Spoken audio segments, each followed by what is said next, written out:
Salam sejahtera, bertemu lagi dengan Pak Anton. Kali ini kita bertemu di mata pelajaran pemrograman dasar.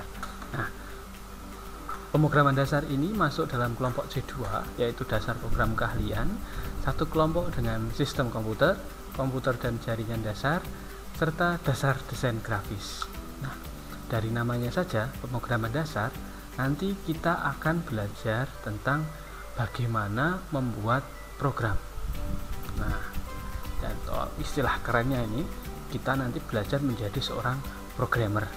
Nah, keren kan? Nah, jadi mari kita belajar bersama-sama bagaimana nanti kita bisa menjadi seorang programmer yang baik. Nah, langkah pertama untuk belajar programmer, kita harus mengenal yang namanya algoritma. Apa itu algoritma? Di sini saya menyediakan 3 definisi tentang algoritma. Yang pertama yaitu teknik penyusunan langkah-langkah penyelesaian masalah dalam bentuk kalimat dalam jumlah kata terbatas tetapi tersusun secara logis dan sistematis. Definisi yang kedua, algoritma adalah suatu prosedur yang jelas untuk menyelesaikan suatu persoalan dengan menggunakan langkah-langkah tertentu dan terbatas jumlahnya. Dan yang ketiga, algoritma adalah susunan langkah yang pasti yang bila diikuti maka akan mentransformasi data input menjadi output yang berupa informasi. Dari ketiga definisi ini kita bisa menggarisbawahi bahwa algoritma itu adalah susunan dari langkah-langkah. Kemudian langkah-langkahnya itu terbatas dan efektif. Dan yang terakhir, menghasilkan output berupa informasi yang sekaligus menyelesaikan sebuah masalah.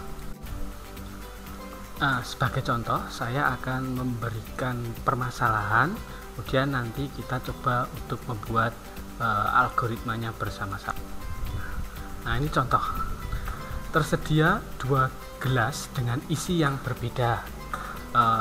Ada gelas A yang berisi air putih. Nah, ini seperti ini.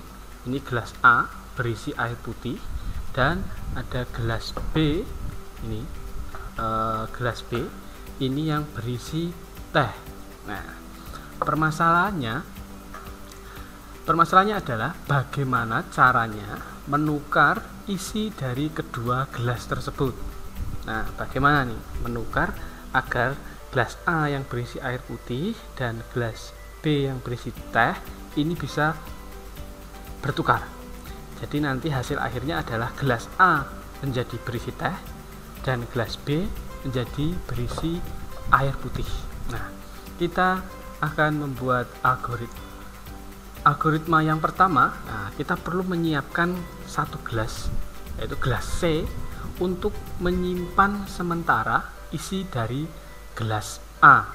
Ini algoritma yang langkah kedua, yaitu tuangkan isi dari gelas A ke gelas C.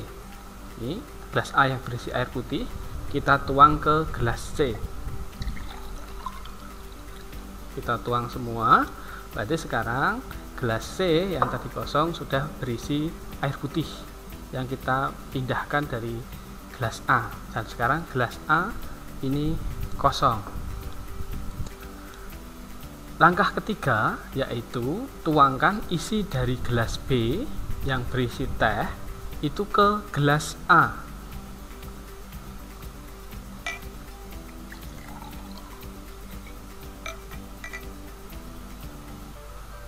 Oke, sekarang kondisinya adalah gelas A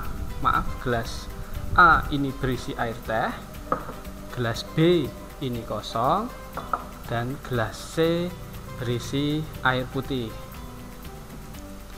Langkah keempat yaitu tuangkan isi dari gelas C ke gelas B.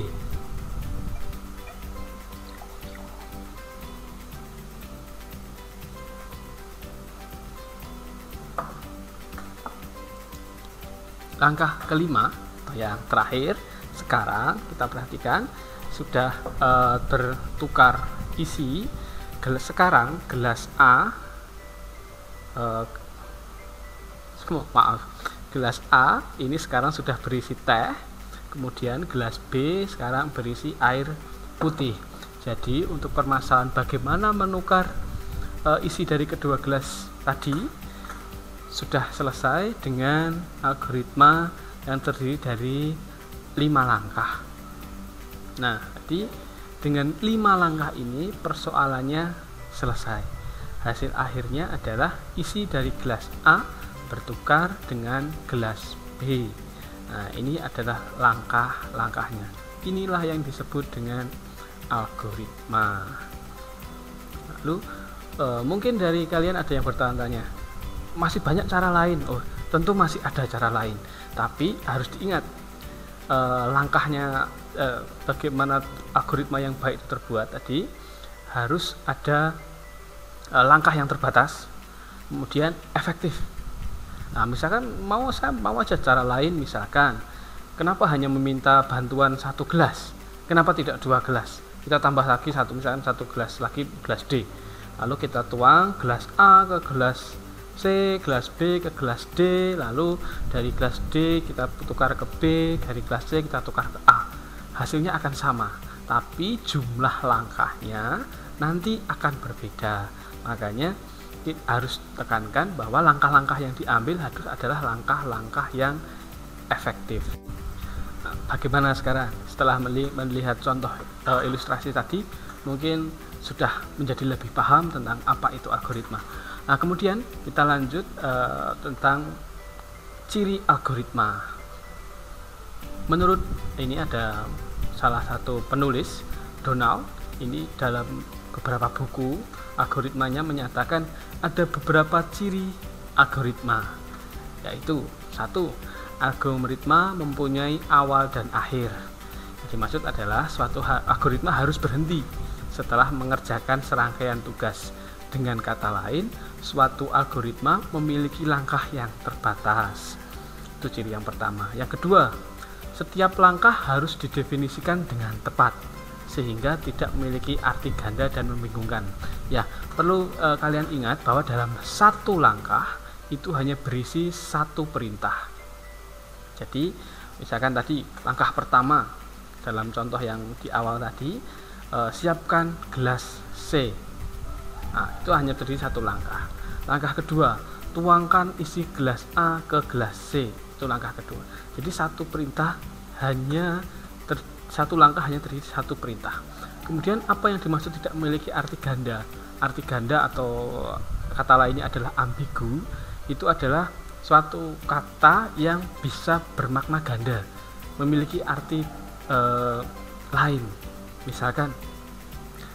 Misalkan dalam algoritma yang dalam contoh tadi, tuang isi gelas A ke gelas yang lain. Wah, kok gelas yang lain? Maka yang mana? Selain A ada gelas B dan gelas C. Lalu yang mana? Nah, itu salah satu contoh yang ambigu atau bermakna ganda. Jadi bisa diterjemahkan lain gitu. Nah, itu ciri yang kedua. Berarti ingat, setiap langkah harus didefinisikan dengan tepat. Jangan sampai ambigu atau memiliki arti ganda. Yang ketiga, memiliki masukan atau kondisi awal. Jadi ada inputnya, ada inputan awal. Kondisi awalnya harus ada. Kemudian memiliki keluaran atau output atau hasil. Nah, jadi program yang baik ada inputan dan tentu nanti ada outputnya, ada hasil akhirnya. Kemudian yang ciri yang kelima, algoritma harus efektif. Bila diikuti benar-benar, maka akan menyelesaikan persoalan. Nah, teman-teman misalkan tadi sambil melihat video tadi bisa mempraktekkan juga apakah dengan 5 langkah yang saya sampaikan tadi, apakah itu bisa menyelesaikan masalah atau tidak. Nah, begitu. Jadi dalam membuat algoritma kita harus mempertanggungjawabkan. Jadi kalau algoritma itu benar-benar dilakukan, masalah selesai. Nah, sekarang saatnya bagi kalian untuk mempraktekkan membuat algoritma.